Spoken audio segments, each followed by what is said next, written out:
All the students of class 8, hope you all are doing good. So today I came here to teach you the third part of your first chapter, which is the best Christmas present in the world. तो आज हम आपके chapter का first second के बाद third part पढ़ेंगे, जो कि ये लास्ट पार्ट है आपके इस चैप्टर का। तो चलिए देखते हैं क्या है इस पार्ट में।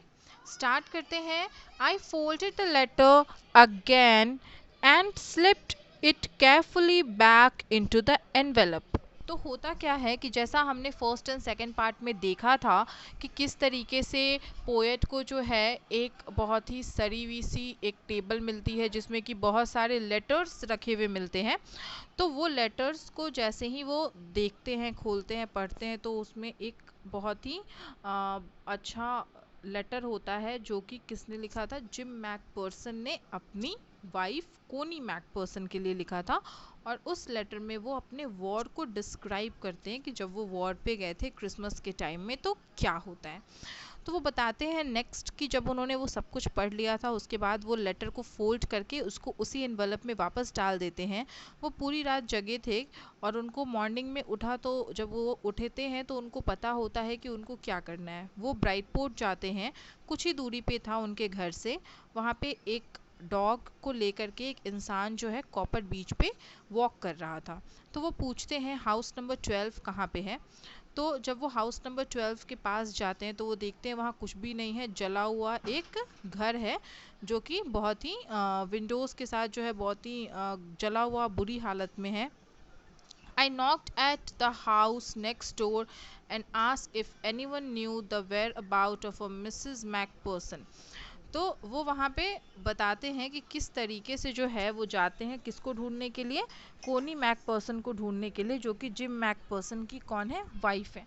उनको लगता है कि मे बी वो वहीं पे होंगी तो उनको उनका लेटर जो है वो हैंड ओवर कर देंगे, लेकिन वहाँ पे वो होती नहीं है।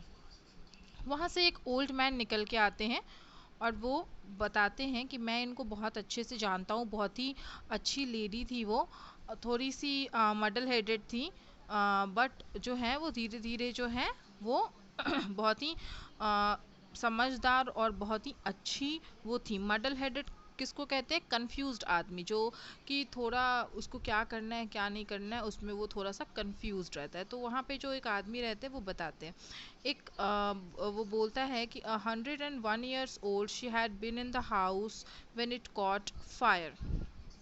वो बताता है कि यहाँ पे जो है वो तब तक रहती थी जब तक कि इसमें आग नहीं लगी थी।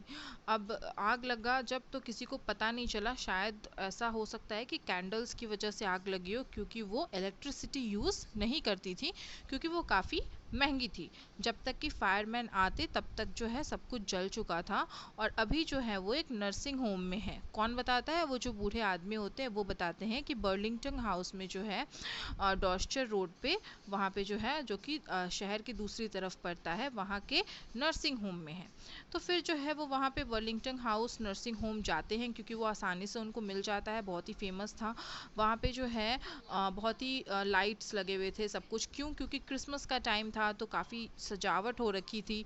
और फिर वो जाते हैं अंदर तो वो बोलते हैं कि मैं जो हूँ मिसेस मैकपर्सन का दोस्त हूँ और मैं उनके लिए क्रिसमस का तोहफा लेके आया हूँ।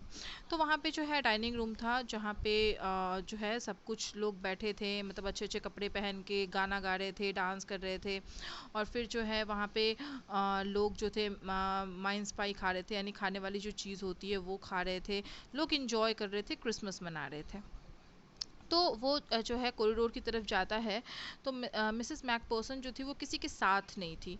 She told me she rather confused today, so we thought it best if she had a good rest. She had no family, you know, no one visit, so I'm sure she shall be only too pleased to see you। तो वहाँ की जो staff रहती है वो बताती है कि उनसे मिलने आज तक तो कोई आया नहीं है, हालांकि वो किसी के साथ रहना पसंद नहीं करती हैं, वो अकेले ही रहती हैं, लेकिन उनको देख के आपको बहुत खुशी होगी क्योंकि आप फर्स्ट टाइम हो जो उनसे मिलने आए हो। तो फिर वो उसको लेके जाती हैं तो जहाँ पे जो है व्हील चेयर पे बैठी हुई जो है लेफ्ट के साइड में दिखती है एक ओल्ड बूढ़ी सी लेडी जो कि व्हील चेयर पे बैठी है। उन्होंने अपने हाथ को फोल्ड करके अपने लैप में गोद में रखा है।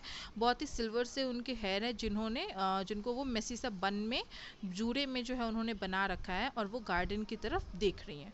तो ये जब जाते हैं पोएट तो उनको वो हेलो करते हैं और कहते हैं कि हैप्पी क्रिसमस कोनी। वो उनको बताते हैं हैप्पी क्रिसमस, बोलते हैं, विश करते हैं और उनको जो है वो लेटर वो देते हैं और कहते हैं कि ये मुझे लगता है शायद आपका है।